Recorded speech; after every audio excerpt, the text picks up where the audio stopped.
folks, coming up next on Roland Martin Unfiltered, Dream Defenders under attack in Florida. Ron DeSantis, of course, who is opposing Andrew Gillum, is attacking the Dream Defenders and trying to call them a radical organization. Speaking of Andrew Gillum, he is on a tear all across Florida. Latest poll shows are up by 5 points, and we'll break down the latest in that race as well. Plus, Sheriff David Clark, he supposedly wants to do media to talk about the midterm elections. So why is he afraid of coming on this show? Wait until I tell you what transpired today. Also, right-winger Jack Berkman is trying to slime Robert Mueller by paying off women to make up sexual assault allegations. Also, Etan Thomas, former NBA star, is here. We'll talk about his new book, and we'll also be talking about Eric Reid having some choice words for Malcolm Jenkins. Wait till you see that video as well. Plus, another crazy-ass white woman losing her damn mind to get somebody black, and guess what? Her broke ass now out of a job. It's time to bring the funk. Roland Martin Unfiltered. Let's go. Whatever the biz, he's on it. Whatever it is, he's got the scoop, the fact, the find. And when it breaks, he's right on time and it's rolling. Best believe he's knowing. Putting it down from sports to news to politics. With entertainment just for kicks, he's rolling. It's on go, y'all. It's Roland Martin, yeah. Rolling with Roland now. He's funk, he's fresh, he's real, the best, you know he's Roland Martin now.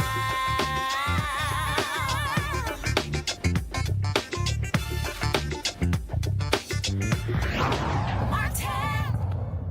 All right, folks, Election Day is 1 week away. Folks will be going to the polls on November 6th, electing folks, obviously, for U.S. Senate, for House, for Governor, for Congress, and, of course, also the statewide seats plus local seats as well. And so, as you can expect when it comes to the campaign, going down to the wire, all types of attacks taking place, and one has been taking place against the Florida Dream Defenders. Ron DeSantis, who is running against Andrew Gillum to be the next governor of Florida, he, of course, has been attacking Andrew Gillum for his ties to the Dream Defenders. They've been called a hate group. Even Vice President Pence has called them dangerous. And also Trump doing his thing as well. And so earlier today, Henry, you see my iPad? Okay, all right, so hopefully let's try to get it. Okay, so here's the deal. I got this email a little bit earlier today from Philip Agnew, of course, co-founder of the Dream Defenders. Go to my iPad, please, Henry. And this is what they have been saying. In Florida, straight out of the same playbook, GOP gubernatorial candidate Ron DeSantis is running a vicious campaign based on lies, fear, and bigotry with no plan and zero vision. He is using the governor's race to attack the Dream Defenders, an organization of young, black, brown, immigrant, and white working-class Floridians with a visionary plan for the future of the state.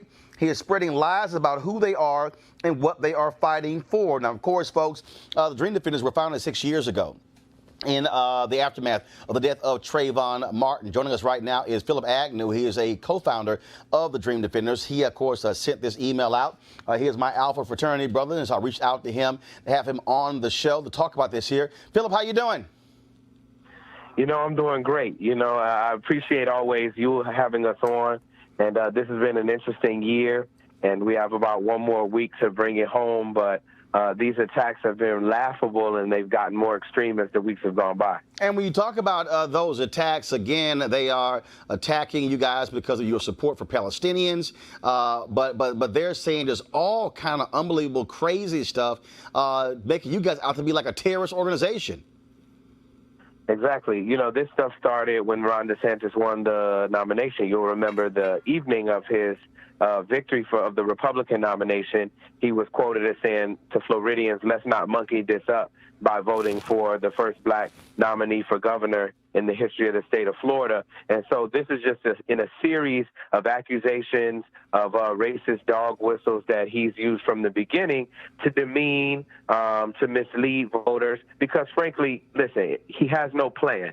And we said that before, and it's not just conjecture or political rhetoric. He literally has not presented a plan for how people in Florida are going to eat, have health care, have transportation. All he's talked about is the environment, and his plan around the environment is lackluster. And so he's attacked us every moment he can get. We were in his opening statement in the second debate. And he's also been using this to deflect away from the fact that he's got a number of confirmed relationships with known racists, known anti-Semites on his end. And so, using a group as a proxy kind of pinata instead of being able to engage with the candidate, Andrew Gillum, on the terms of a platform and on policy, he's decided to just continue in the Republican playbook or the right-wing playbook we've seen nationally. Yeah, I get the impression the Dream Defenders are as more important as important as the NRA, the way Ron DeSantis keeps going after y'all.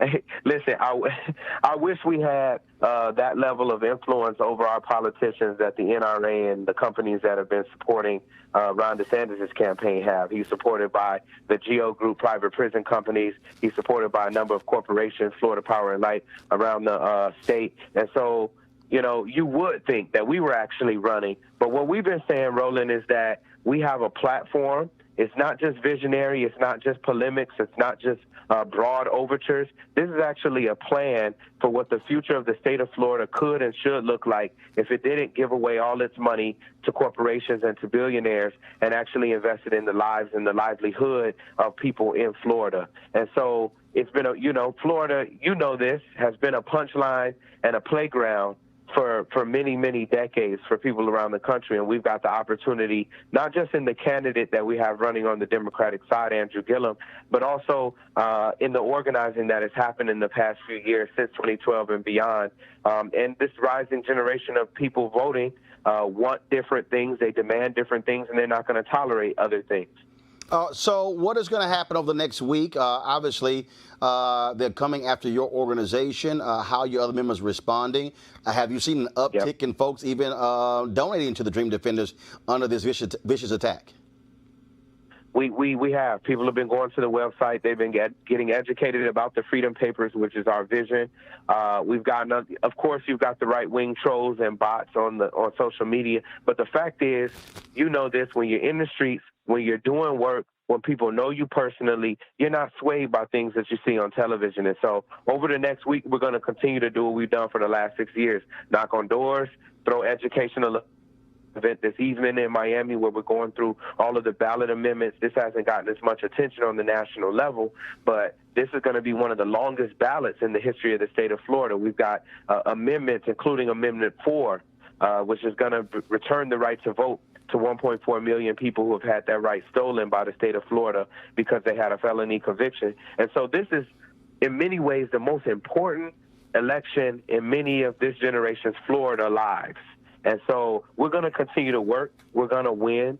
We're going to continue to do the work of making sure that after November 6th, the people that we elect and the policies that we vote for are enacted and are held accountable. And, we encourage people to continue to go to the website, dreamdefenders.org, to learn about what we stand for and to ask questions about our stances. All right, then. Philip Agnew, we appreciate it, brother. Thanks a lot.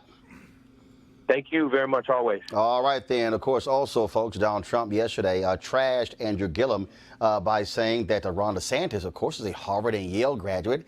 Then he decided to say the Florida A&M graduate did name FAMU, but that Andrew Gillum was a thief. Well, last night on Fox, he went on Laura Ingram's show and said this.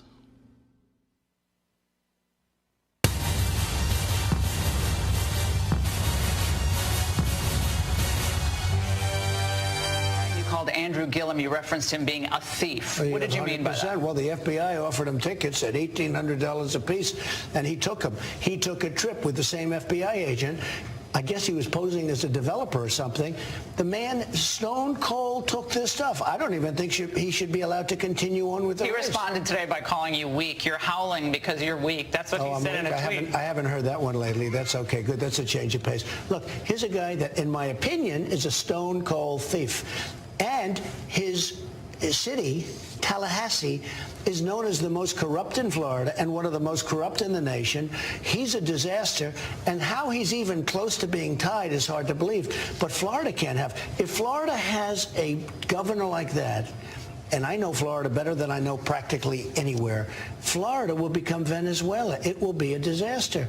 And you have Ron DeSantis, who is a Harvard, Yale guy. He's had a really terrific, he's a very good person. He's going to be a very good to a great governor. This other guy is a stone cold. In my opinion, he's a thief. How can you have a guy like this? And you just look at his record. Also, look at the job he's done as the mayor of Tallahassee. He's a total disaster.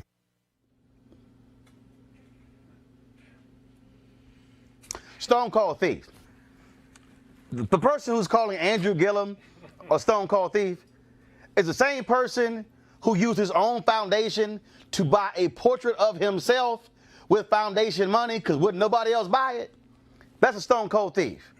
The same person calling Andrew Gillum a stone cold thief is the same person the New York Times laid out pretty much him and his daddy were tax cheats for all of these years when it came to their money. The stone cold thief, really? Because he took some tickets from the FBI. Allegedly, that's what you're saying? Let me help you out with something, Donald Trump. They've already said Andrew Gillum is not a target for the investigation happening in Tallahassee. It's called a fact. That's a F-A-C-T. I know it's a little hard for you because you lie more than anybody else who's sat in the Oval Office. But the reality is you straight lied. Ron DeSantis, great guy. Did he not keep the money from a dude who called Obama a Muslim nigga? Didn't get the money back. But he's a great guy because he went to Harvard and Yale. Yeah, I know a whole bunch of bigots who went to Harvard and Yale, Donald. But it's amazing how you also want to attack them when, last I checked, crime rate was down in Tallahassee. So, but you know Florida better than anybody else. So you know Florida better than anybody else. You know New York better than anybody else. You know Chicago better than anybody else. So you just know America better than anybody else. And then you kept saying, in my opinion. Let me remind you, Donald Trump, in your opinion, you said the Central Park Five should get the death penalty if they were convicted. They were later exonerated. And you refused to even take that back or apologize for what you had to say. Really, bro? And then you talking Laura Ingraham. We know hell she lying all the time, too. Did she pay that bill with USA Today for her website? Because, they actually, Associated Press, they owed them for the articles and stuff. I just want to make sure that they paid their bill. Bottom line is we have a president who is weak, who is scared, and who also can't even look at something that's a fact and not distort it or lie about it. All right, let's talk to our panel right now. Y'all ready for this here? Okay. I know they can't wait to get into it. Right. They can't wait to get into it.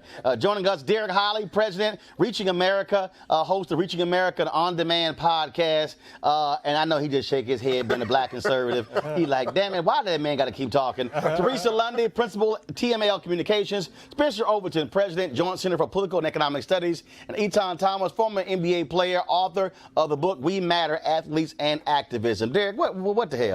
What the hell? First of all, call him a thief, and I love the whole juxtaposition. Ron DeSantis, Harvard and Yale, and then this other guy. As if Florida A&M is an irrelevant university. Right. And it's unfortunate, that the president is offering an opinion on this particular guy.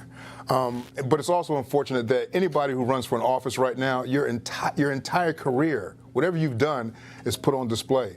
And even something as small as, getting some tickets, Jay-Z, Hamilton, whatever they were, comes out right now. And so I can't go along with what the president said, okay? And so it's just unfortunate that things have gotten to this point that the president even talks like this for a candidate, a potential candidate in Florida. This, Roland, is just a racist dog whistle, right? You remember Maxine Waters had a low IQ, he said. Oh, Andrew Gillum is a thief and is corrupt. The person who can't stand up to the Saudis and the Russians because of his business interests, of course, he's not corrupt, right? The person who can't reveal his taxes, he's not a thief, he is not corrupt. Black folks need to get out and vote. That's the end of the day. Black folks need to vote. Henry Hall will say, Teresa, here we go to my iPad. Here's Andrew Gillum's response. P.S. Mr. Real Donald Trump, I'm a graduate of the Florida Agricultural Mechanical University, FAMU, and HBCU founded on October 3rd, 1887. Google it. Wow. Period on that. So I think this is another example where it shows how disconnected the president is with not only the candidates that's running, but to the states that he represents. So, you know, Roland, you brought up the fact that Trump and his tax corruption, and amongst other things, if we go into the Trump Foundation and the organization. We'll be here for the next 5, 6, 7 and we ain't got that days. much time because we want people to go out to vote. And I think, again, you know, when we see that correlation and, you know, we try to ask ourselves, you know, Trump, you know, I feel like they give him 2 talking points before he goes out on set and he just runs with it. But I'm like, well, if you're upset with Andrew Gillum accepting tickets, I feel like then you guys have something in common. If he allegedly did it, right? Because it's essentially the status quo is, hey, you know, if corruption is listed, you're president, but we all know it's alleged, and they had to find something. Because remember, this didn't happen in the beginning when Gillum was running. This had to happen now. Of course. Where, again, Trump is like, wait a minute, I got to step in and see exactly what I can do. And they also lied by saying, Spencer, that it's tied when in fact Gillum was up 5 points. Yeah, go ahead. He's up 5 points, and he is connected. He knows what his white wing base wants, right? And they want to call a black candidate a thief and corrupt, right? He knows how to play right into that. Etan. Well, I think it's obvious. You know, he's going to demonize the Andrew Gillum as much as he possibly can, and he knows that he's playing to his base. His base doesn't care about all of the corrupt things that he's done. They don't care. They already know that. Hell, they also don't care about the truth. Yeah. I mean, you have polls where they say, yeah, we know he lying, but. Yes, they don't care. They're going to support him anyway, almost like a cultist following that he has. I mean, of course, when he brags, you know, he can shoot somebody in the middle of, you know, whatever street and not lose any followers. That's the actual truth. So that's why it's important for us to get out and vote, because they're going to go out and vote. And no matter what dirt we bring on Trump, you know what I mean? They already know. They don't care. They're going to vote for him anyway.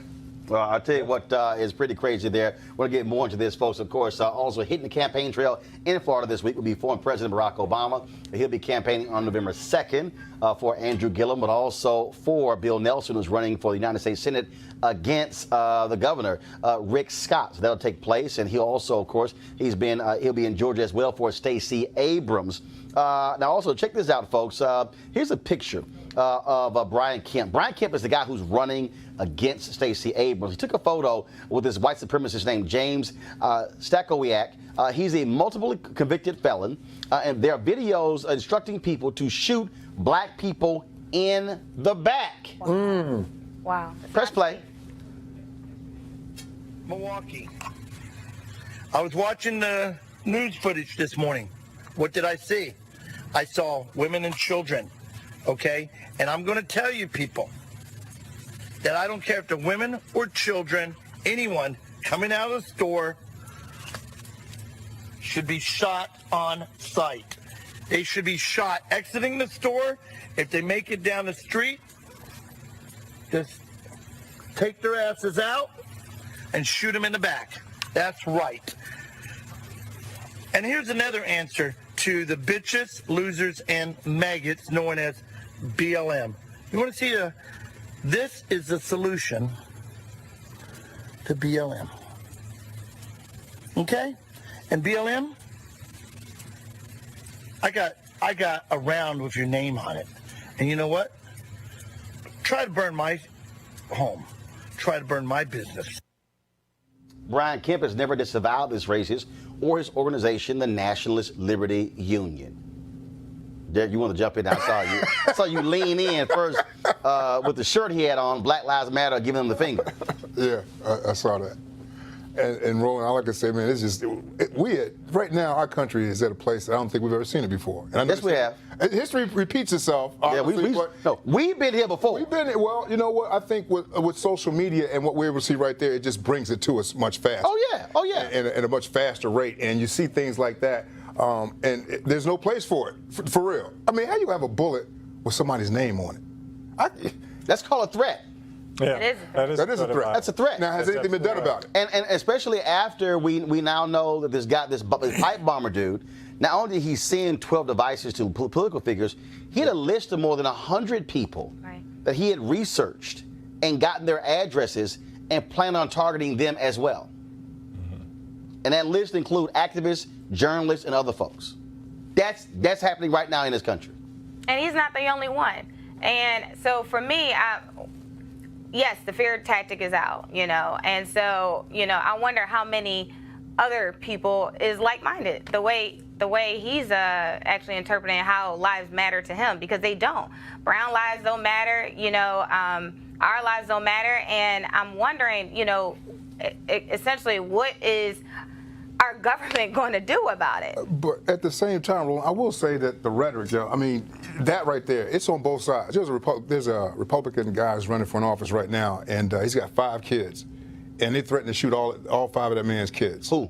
I knew you were going to call me. Of course I was going to ask you that. I'll pull it up in the break. Of course I was going to ask you that.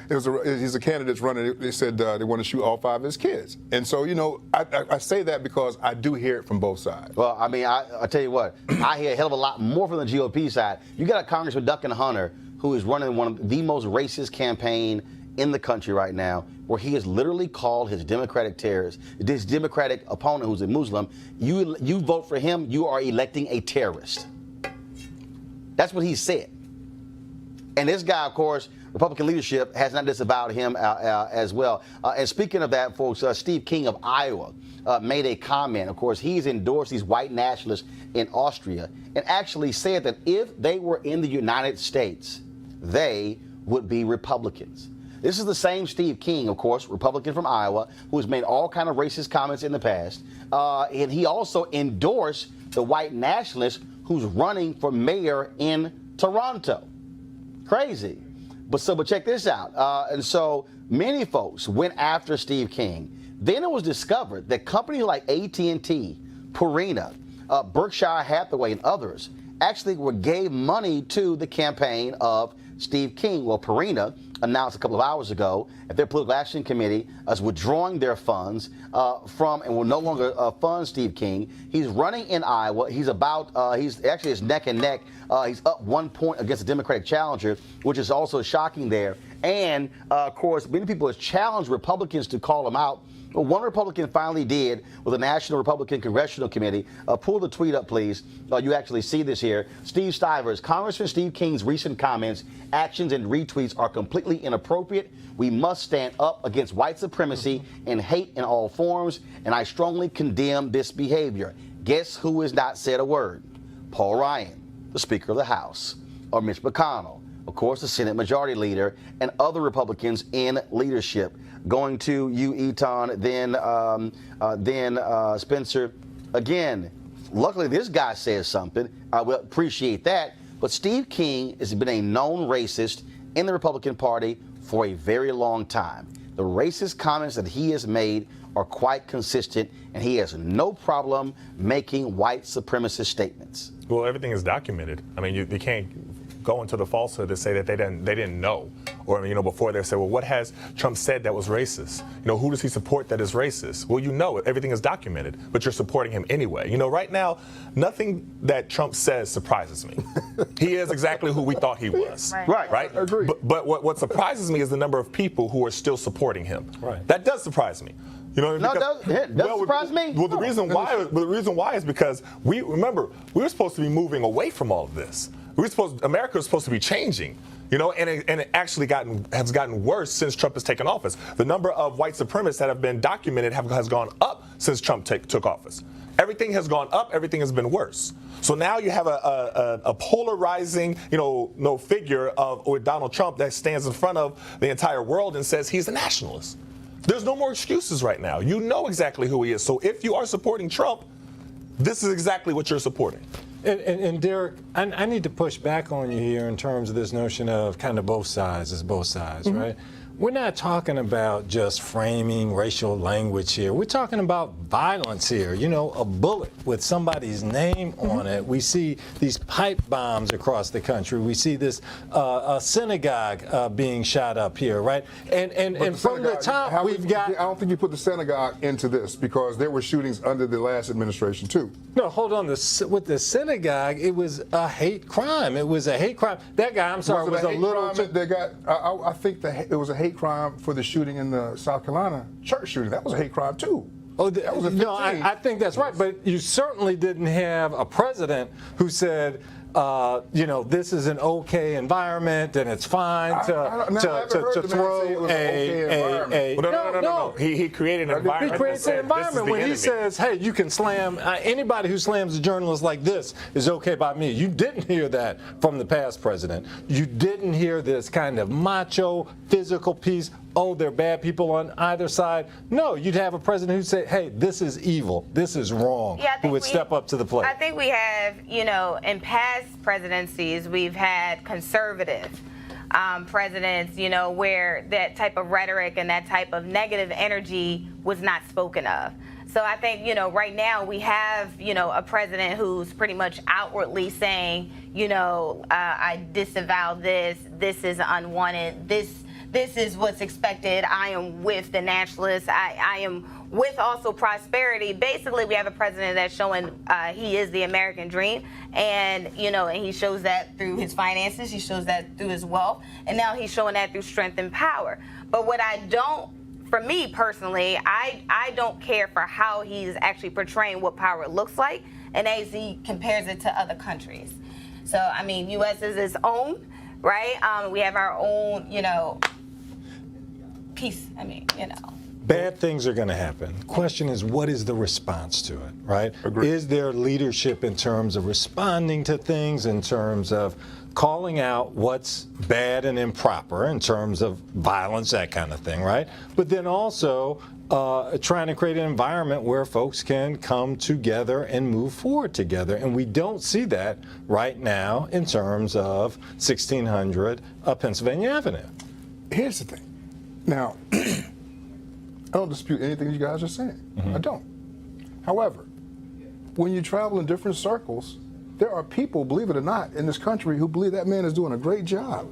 And so when you look outside of urban cities, Washington, D.C., Atlanta, Chicago, New York, the rest of the country sees things a lot different than what we do. And it's unfortunate in some cases. But that's where we are right now with this guy. And I had the opportunity to participate in a town hall forum in Baltimore a couple of weeks ago that was put on by Ozzy.com. And they're going to do these forums, town hall meetings in several countries, I mean, several cities. It's Carlos Watson? Carlos Watson. Right. And so in Baltimore, it was 100 black men.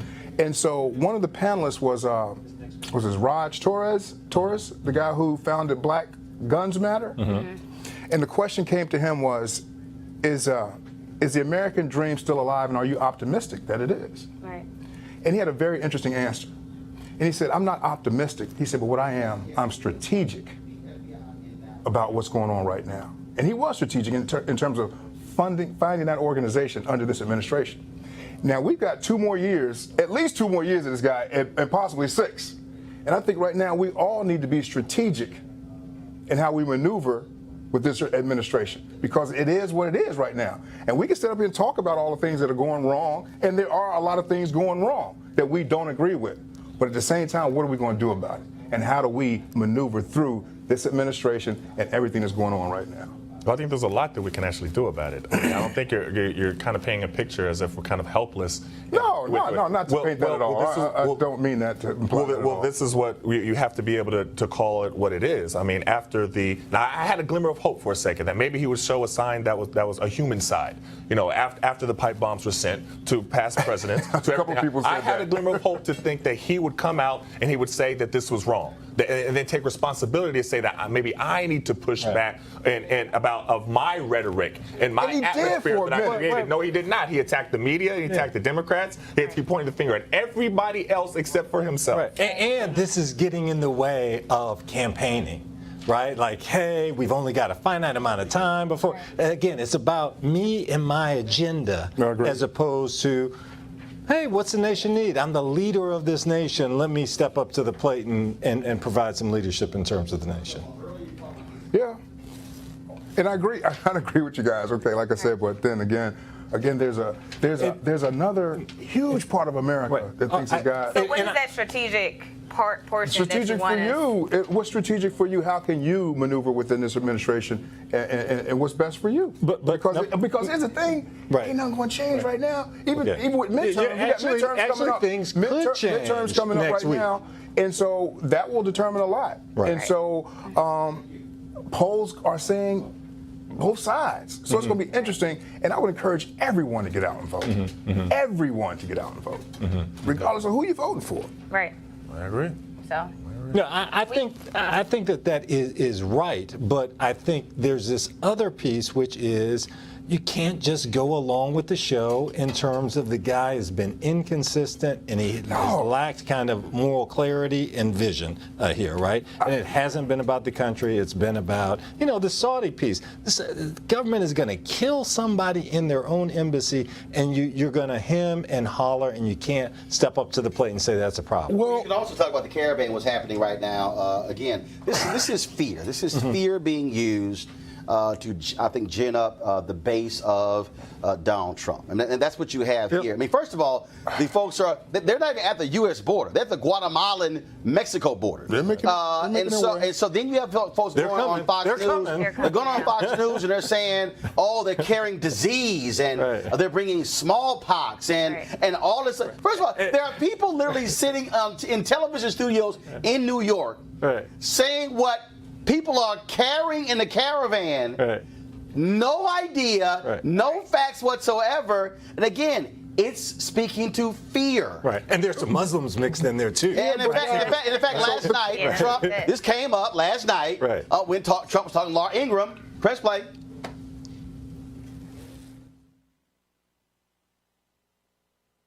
When you look at that caravan and you look of largely very, big percentage of men, young, strong, a lot of bad people in there, people that are in gangs. The New York Times is saying the military, Mr. President, being called up by you is an election year play.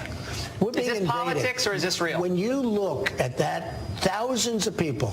Somebody said, now on that one they build it down. I'm pretty good at figuring out how many people. Thousands and thousands of people on the bridge. When you looked at that bridge loaded up with people, that's called an invasion of our country.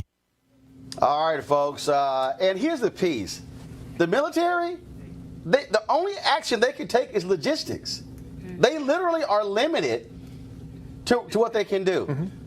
Well, but the thing about it is, I think it would be foolish on our part to believe that every American is in agreement that these people should enter in this country. No. That's not. No, but what you have here, though, you have this, it's the fear.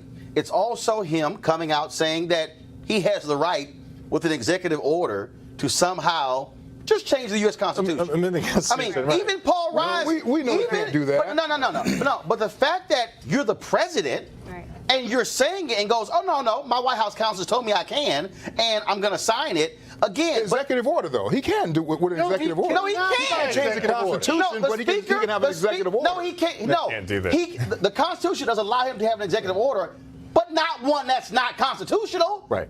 So, maybe we're mixing. I'm saying he can do an executive order, but it won't be constitutional. Hold on just a second, right? It won't be constitutional. We have this 14th Amendment, right? It says if you're born here, you're a U.S. citizen. You know why they had to have that? But black people. Black people. That's absolutely right. After the Civil War, we're afraid that all these states will not allow black folks to be U.S. citizens here, right? Because, hey, you're not real. And so if you're born here in the United States, you are a U.S. citizen. So he's trying to take that away, not by going to Congress, but by an executive order that he signs. So we're supposed to there are 4 more caravans forming right now.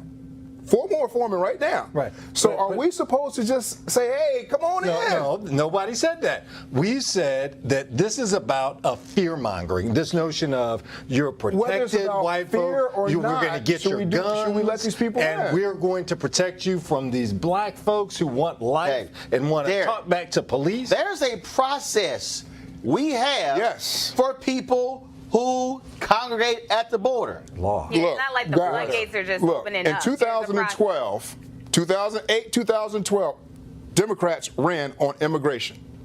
Matter of fact, President Trump tweeted last week that he was in agreement with President Obama, at the time he was Senator Obama's immigration policy, because he said that we cannot continue to allow undocumented immigrants to enter into this country. But there's a difference between, there's a process for folks who are coming to the border. So let's follow the process.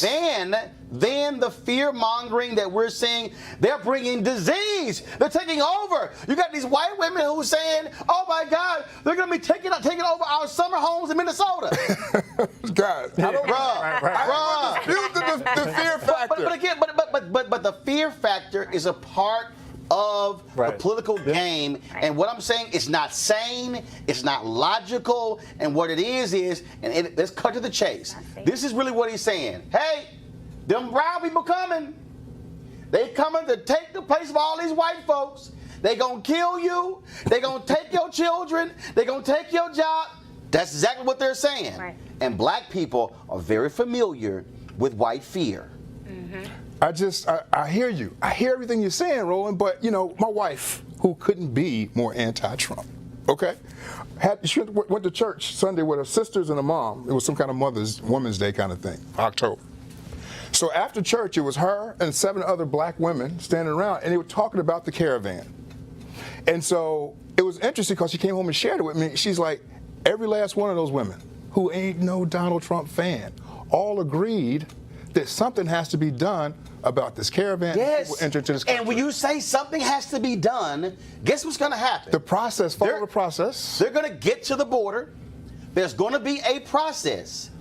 Yes, that's already there. When we say something has to be done, we act as if there's no process. They're just going to come rushing in, and it's just like, oh my God, they're going to just be running around, and I'm going to go to New Mexico, and I'm going to go to Texas, but when they get I'm going to go to Illinois. They get here to go through the process, and then they have to go back to court.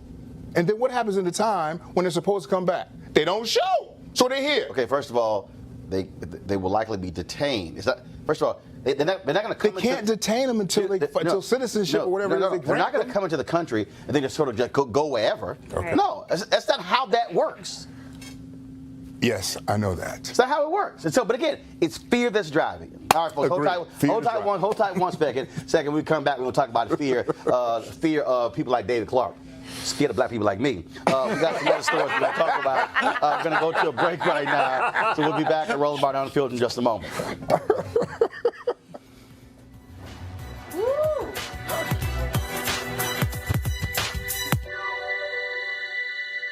In a racially divided society, majority rule may become majority tyranny. Law professor Lonnie Guinier.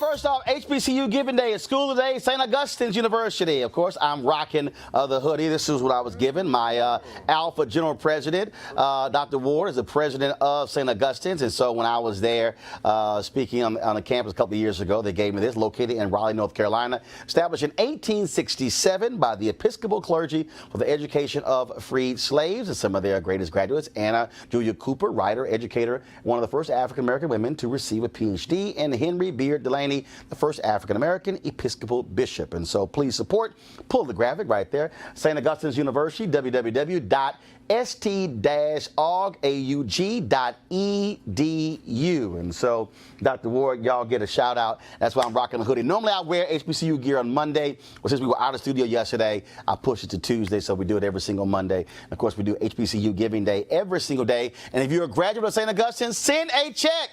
Don't be walking around in your hoodies and your hats and you ain't sent no money back. for the next student.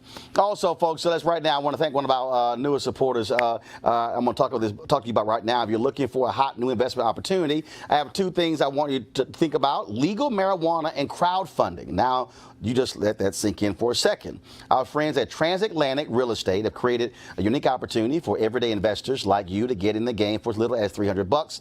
Typically, it takes millions or billions to invest in the legal marijuana industry. Some folks. We're going to leave that alone. But and it can be pretty risky trying to establish market share. However, Transatlantic Real Estate is taking a different approach. They buy the land that supports marijuana grow operations and lease it to licensed, high-paying tenants.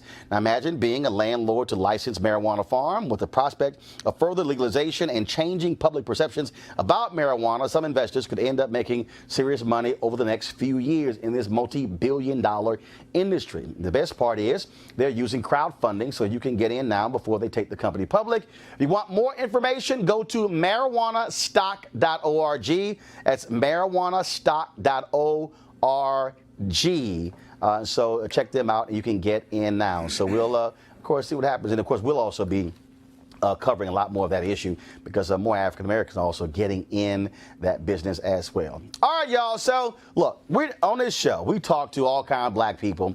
We're not afraid of any subject. And so I get a kick out of these crazy, deranged black conservatives, not like Derek. But the other folks who are afraid that I'm going to bite them because, you know, it's just too hard. So check this out. So today I got this email from Maria Sliwa. And so she has a PR agency. And so this was the email, y'all. Pull it up. America's sheriff and straight talker David Clark is available to comment on the midterms. All right, let's talk. So I said, Jackie, send him an email. So Jackie, our booker, sent him an email and they said, oh, no. David Clark, he prefers talking to conservative media. Bruh, what you scared of? No, don't, first of all, the email came to me. Don't send me an email saying you want to talk to me about the midterms, and then when it's a brother, you don't want to talk. So then I went on Twitter and said, here's David Clark being a snowflake. And then he's like, oh, there's Roland Martin being a lib, calling people names. Y'all, he calls people names all day, every day. Etan, I just love the crazy folk. Because first of all, he all had no cattle. Right. Okay? Right. Because somebody tweeted he a rhinestone cowboy. That was pretty damn funny. But what gets me is, I've had him on the show twice before. Yeah. He goes, I prefer having discussions about facts, and about research, like plagiarizing your thesis. Fact. But what kills me is this is sort of like Candace Owens and the rest of these folks who want to run their mouths trashing black people, but they don't want to come talk to black people. Mm-hmm. Well, they want to go where they're celebrated, and they're celebrated on Fox News. I mean, that's why it... And Fox News won't even call me. Of course they're not. They don't want you. Matter of fact, they'll call all four of y'all before they call me. They're like, nah, we ain't calling that brother. Right. They want certain type of black people who they could point to and say, see, he agrees with us. And it's so disheartening seeing black person after black person fall for that. You know what I mean? Because you look at Candace Owens, you look at Jason Whitlock, who I watched your interview, and you see that it looks like he's auditioning for Fox News. and you know he's on Fox Sports 1. Yeah, but they want to. He's auditioning. He has a spot on Fox News after he finishes with FS1. And the thing about it is, they don't understand how they're playing themselves. I question if they even believe everything that they say, or that they know that there's the audience who will pay them to do what they're doing, which is even worse. And Spencer, what kills me is I would dare say that I have more black conservatives on this show than even Fox News. I'm talking about on a consistent basis. So now I'm going to defend Sheriff Clark. Uh-oh. Right? I'm going to defend Sheriff Clark. Because I remember the time where we were in the studio and it wasn't a plan for him to be on, and you were able to get him in the studio, and he came in and you kind of lit it up. No, actually, no. Actually, I was nice that day. that wasn't even like hitting them with with a fire poker. No, I backed off that day, and folks were like, Roland, you went easy on a brother. But see, here's my biggest deal. And so I appreciate whether it's Derek, whether it's Malik, whether it's Shannon, whether it's Brandon, Eugene, a whole bunch of black conservatives who say, no, if we gonna talk, and it's gonna be a family conversation, have a family conversation. Right. But see, my issue with the folks like David Clark and Candace Owens and some of these other fools, they are in a sense dancing in front of white people. No question. Yeah. And see, that's my issue. Right. See, don't tell me you trying to reach black people, but you won't talk to black people. Yeah, right. Just like Donald Trump. Right. Donald Trump has lied. Laura Ingraham asked him, is he going to have any inner city rallies? What that means is, are you going to go talk to black people? He goes, yeah, they're on the schedule. We called and checked. No, it's not. He has no intentions of talking to black people. He loves talking about black people to white people. Right. But he won't come talk to black people. He won't sit down for interviews with black people.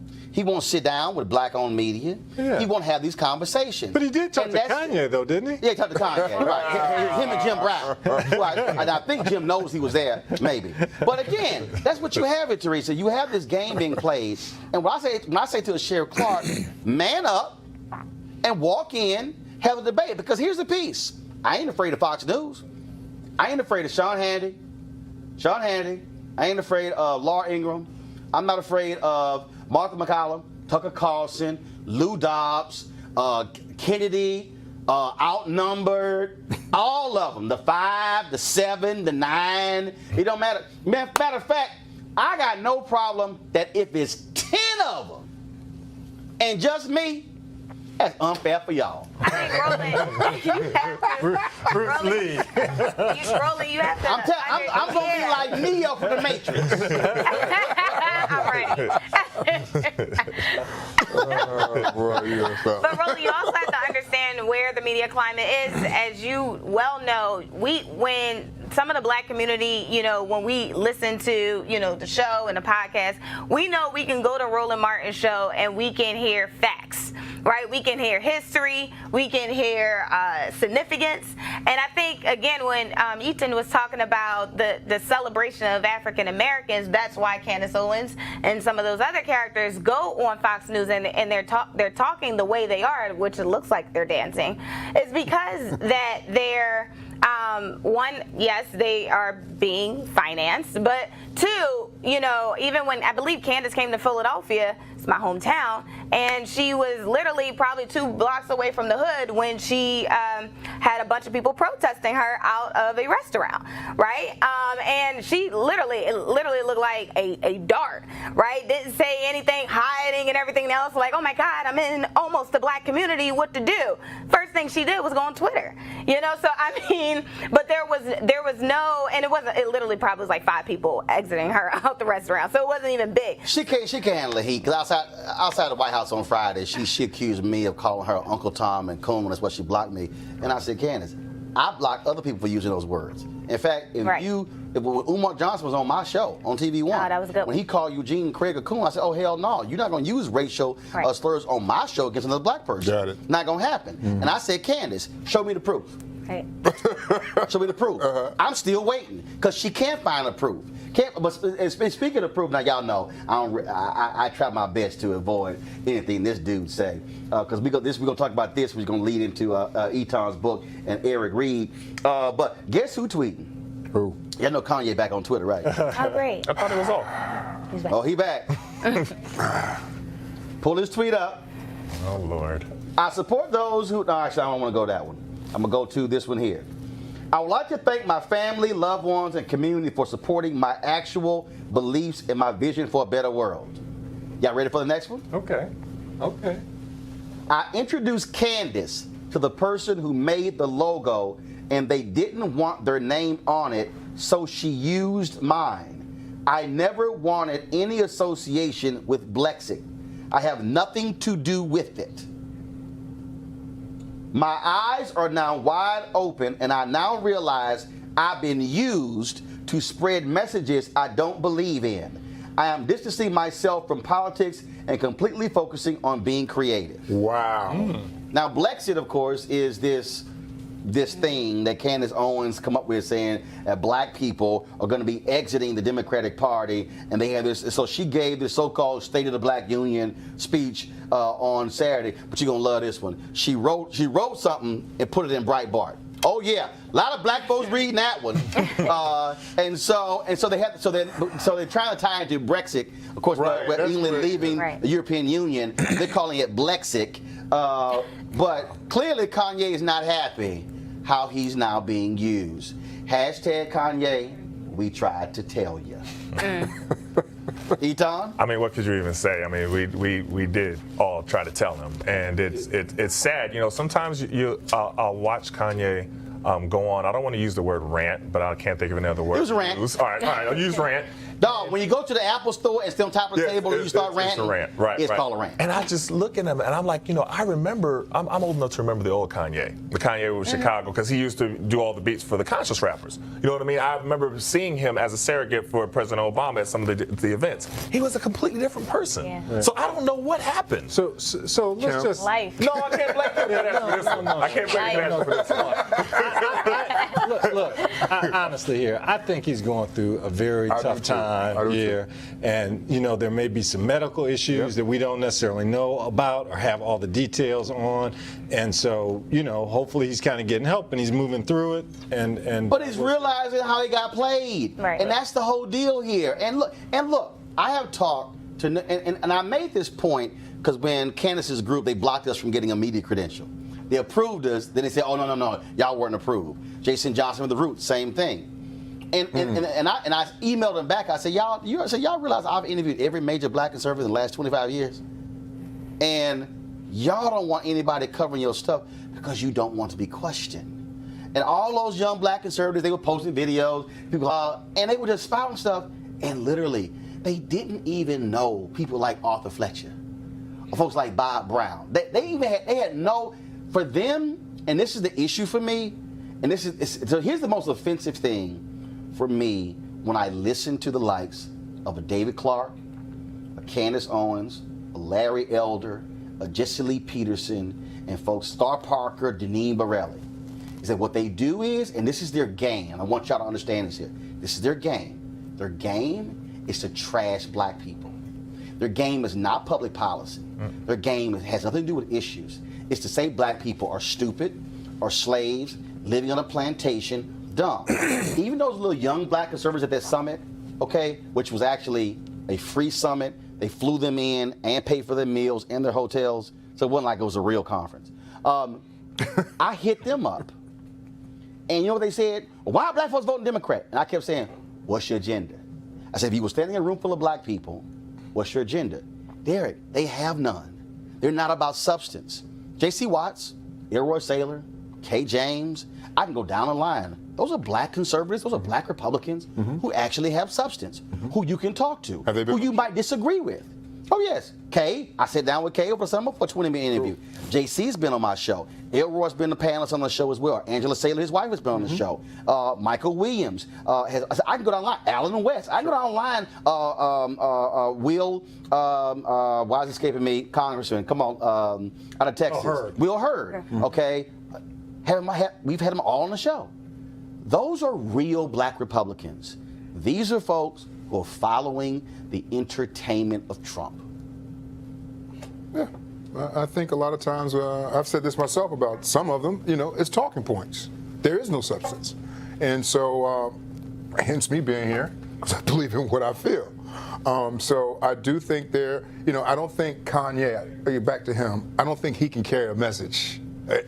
Nothing whatsoever. But it has nothing to do with message. What it has to do with, Etan, it has to do with celebrity, and it's a game. That's what it has to do with. It has nothing to do with substance. But it depends on what you're saying. And it doesn't mean that just because you're a celebrity, you can't have substance. And that's the part that I really disagreed with that Jason Whitlock kept saying in your interview of proposing it as if because you're a celebrity, because you're an athlete, you can't have substance. You can't know about this. This is like outside of your lane. Which is why you wrote the book. Of course. We Matter, Athletes and Activism, because that is on point, because there's a history of black activists who were entertainers, who were sports figures. The reality is you can go down Ossie Davis and Ruby Dee and Diane Carroll and Sidney Poitier and Dick Gregory and on and on and on.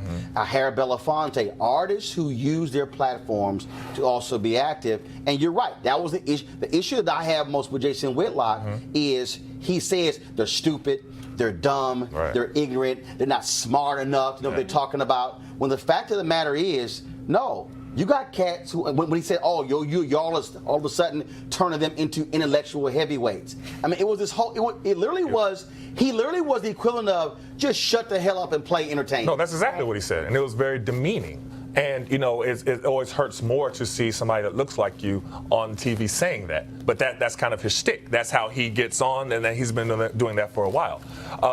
And the issue isn't just having an opinion that differs from yours. You know what I mean? That's why you have conversations. That's why you have discussions, debates. There's nothing wrong with having a difference of opinion.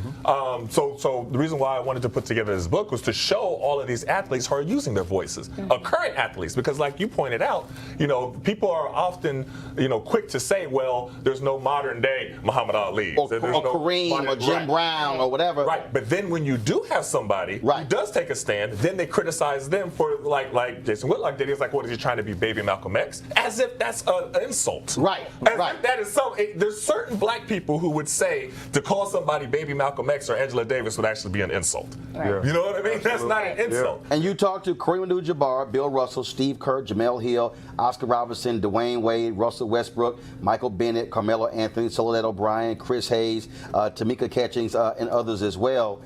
And what was the one thing that actually, I see Mark Cuban as well, what was the one thing that really stood out the most? Because you talked to black folks, white folks, media, sports, entertainment. Right. I mean, one of the main things that stood out was, well, there's so much. So the way that, you know, I keep referring back to your conversation with Jason Whitlock, the demonization of Kaepernick. And the belittling of Kaepernick and the meaning of Kaepernick, like he had no idea what he was talking about. He had no, you know, and he kept saying, you know, I've spoken to different people, and you know, they said this and this about Kaepernick, and he has like identity issues and all these things, trying to kind of kill the messenger because you disagree with the message. Well, I interviewed some of Kaepernick's teammates. I interviewed Eric Reid. I interviewed Torrey Smith, who was a teammate at the time. I interviewed Dr. Harry Edwards, and we know the history of Dr. Harry Edwards, but he was also his mentor on the team. And he's specifically telling why Kaepernick was taking a knee. And when you hear Eric Reid talking about how it hurt him to watch killing after killing happen. You know what I mean? And nothing being done. And that's what I wanted to do with the book, because you know this person took a knee, this person didn't like this person wore a t-shirt. Now I'm going to go deeper into why they wore the I Can't Breathe t-shirt. And allow them to explain it, which a lot of media folks would not do, to listen to what they had to say. You talked about Eric Reid, of course, on Monday. Actually, it was a Sunday. After the game, some media asked Eric Reid his whole back and forth with Malcolm Jenkins. I can't wait to get y'all thoughts on this. And so this was the interview that took place after the game, where Eric Reid explained a week after his fight with Malcolm Jenkins why he called Malcolm Jenkins of the Philadelphia Eagles a sellout. Listen. I can give some more clarity to why I believe he's a sellout if y'all got a minute to hear a story. Sure. Y'all remember that players' owners meeting in New York City? So we were brought in under the premise that the NFL wanted to use their resources to help the black community. We established within the first 5 minutes of that meeting that we weren't there to negotiate an end to the protest. After about an hour and a half of talking, Bob McNair says, I think the elephant in the room is this protesting. Terry Pagula follows up with, yeah, I've already lost 2 sponsors from my hockey team. We need to put a Band-Aid on this, and we need a black figurehead to do it. It's the Eagles owner's name. Lurie says, we can do more for the black community than you can ever imagine with our resources. Bob McNair then says, yeah, just make sure you tell your comrades to stop that protesting business. So we leave that meeting. We reestablish internally the people that are involved with the Players Coalition that we weren't negotiating an end to the protest. The NFL said they wanted to use its resources to help the black community, so I was fine with giving my opinion on how they could do that. That changed the last week of November when Malcolm called me on the phone and asked if the NFL made a donation to the Players Coalition, would that be enough for me to stop protesting? He said that they were willing to do $5 million. And I told him, no, we've already established for the 2 times prior to this that we weren't negotiating an end to the protest. He then asked me, well, how much would it take? So I ended that conversation. I reported back to the other players what he said to me, and at that point we removed ourselves from the Players Coalition. That weekend, Malcolm stopped protesting. He said that it was time for everybody to stop protesting. He didn't protest the rest of the year. The following May, the NFL and the Players Coalition finalized and announced their deal. And within 24 hours of that, the NFL changed the policy on the national anthem, requiring everybody to stand. So those series of events are not a coincidence. The NFL used him to change the anthem policy to force it into the protest to satisfy its sponsors, like Terry Pagula mentioned, and probably also to satisfy the President of the United States. Etan, he said a lot. Laid that thing out. Yeah. He said a lot. He sold out. And you have to understand the passion that he has and what he feels about what he was doing. You know, it's not something that he looked at as an opportunity to further. You know, this is the thing. I interviewed different people from the Players Coalition. I interviewed Anquan Bolden. I have a lot of respect for him. You know, he talked about why he got into activism in the first place. Right. Talked about seeing his cousin being killed by the police and hearing it and talking to him on the phone why his cousin's being killed. Interviewed Eric Reid, and he's talking about why he's passionate. So they both have passions and are pure as far as to why they're doing this. I think they have different views of how to handle the NFL wanting to insert themselves and react to the protests. Which, let me say this right now, is no different than when SNCC differed with MLK, who differed with the NAACP, who differed from CORE, who differed from others. What they did was they got in a room, they sorted those issues out and said, how then do we move forward? The thing that was interesting here, Spencer, was when Eric began to break down how the NFL would say, oh, no. In order for this to happen, we're going to limit how much each player gives. He's like, wait a minute, hold up. How you going to limit me to $5,000 if I want to give $25,000? And so it was as if the NFL was like, no. If you want this money, then all these different strings and restrictions where they, in essence, were determining. It's kind of the puppeteer type of thing, still in control. And, you know, these brothers still stepped up to the plate and said, hey, we're going to do our thing, and we want some real freedom. We're not just kind of being the marionette. And I think, Teresa, when you listen to Eric Reid lay this out, and we have not heard Malcolm Jenkins come out to dispute any of what Eric Reid said. He hasn't said, okay, let me correct the record. That's an issue, because when you listen to Eric talk about how they were going to limit this and limit this and this, and we're going to take it from breast cancer and shift it over here, basically they were just playing a little shell game, 3-card money. So in Malcolm Jenkins' defense, he pick and chose a battle he believed at the time he could win. And at that time, it was the financial gain.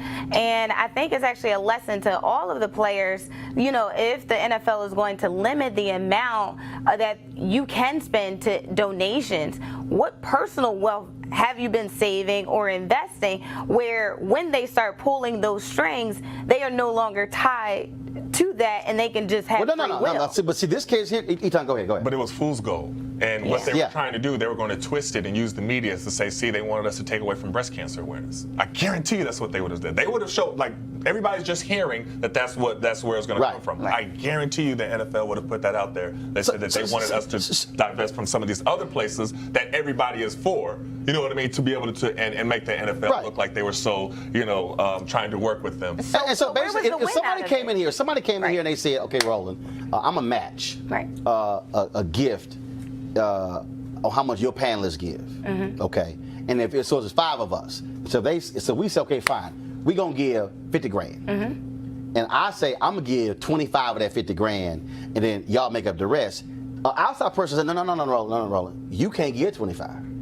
You can only give 75. The rest got to come from everybody else, which is ridiculous, because what Eric said is that essentially the amount of money they would have to get $5 grand from nearly every player on every NFL team to match the amount the league was given.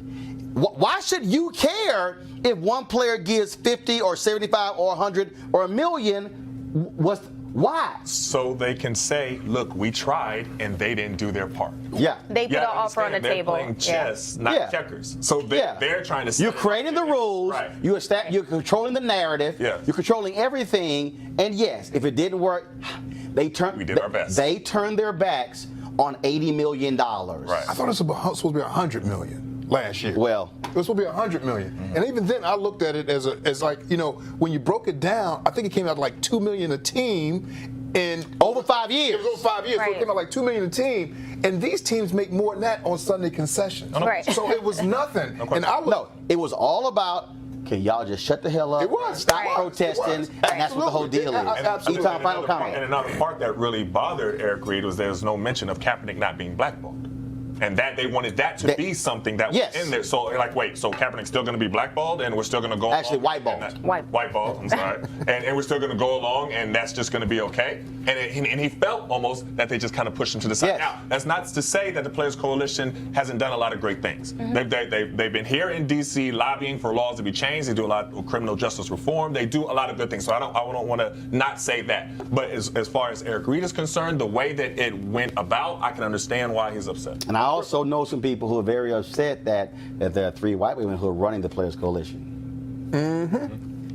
I'm just letting you know. I'm just letting you know. That's what, and I saw it personally when I was on the panel with them at the Super Bowl in Houston. Hey, Roland, yes. What's the name of the book, and where do we get it? That's what I'm about to do. I got this. Okay.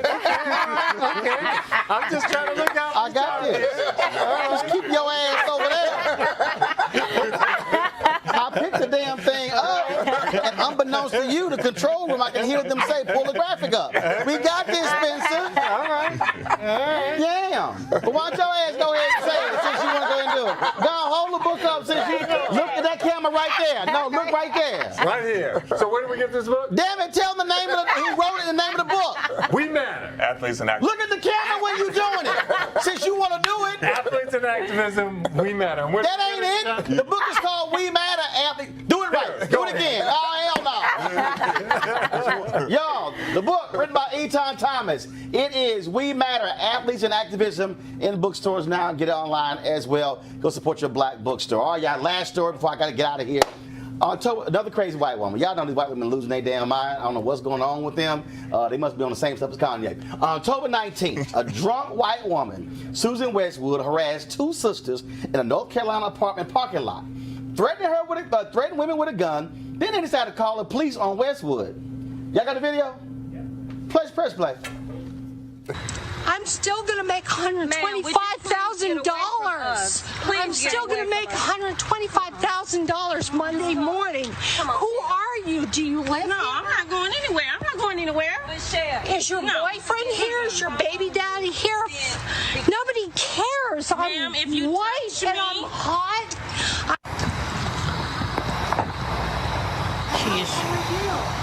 I don't know, but you're harassing us. Bring out my concealed weapons too? This is North Carolina, by the way. Parking lot Susie. She's been evicted from her apartment, and she lost her job. But she's still gonna make hundreds of thousands of dollars on Monday. Okay. Allegedly. And this is real quick. I'm about to do a PSA for all crazy white women in America. Every time y'all talk, your ass gonna be on TV. We got Facebook, Twitter, Instagram, Tumblr, we got Snapchat, we got all of it. Your ass gonna be on TV. And we gonna make you famous.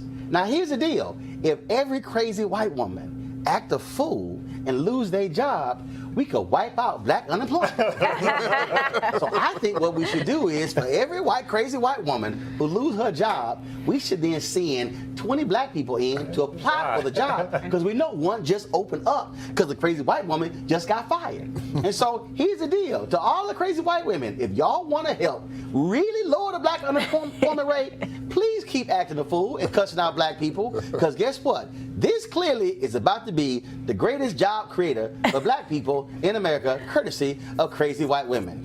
Thank you very much. All right, y'all. Be sure to support Roland Martin Unfiltered by joining our Bring the Funk fan club. Go to RolandMartinUnfiltered.com. We want y'all to join our goal to get 20,000 of our fans to contribute a minimum of $50 for the year. We're going to have discounts and all kinds of stuff available for you by being a part of our fan club. So become a charter member today. So please support us. Also, if you're watching any of our clips from the show, go to YouTube, because here's the deal. We get more money from YouTube than we do Facebook, and we don't get nothing from Periscope and Twitter. So it's a good bet. I'm not going to be broadcasting the show on Periscope until they learn to give content creators some money. So Twitter and Periscope, I advise y'all to do that, or brother's going to bounce. So go support us at youtube.com/Roland S. Martin. All right, folks. Say the Augustins, I hope y'all appreciate me rocking y'all hoodie. We're going to have another one next week, and I'll see you guys tomorrow. Ben Jealous running for mayor of Maryland, governor of Maryland. He's going to be on the show tomorrow. And Aaron Ford, who's running for Attorney General in Nevada, also on the show tomorrow. Appreciate it. Derek, Teresa, Spencer, who want to be the damn show host, as well as Etan. Thanks a bunch. Y'all don't forget to get his book. Again, We Matter, Athletes and Activism. And Spencer, buy y'all damn copy, because you ain't getting this. I got to go. Holla. Had a good time.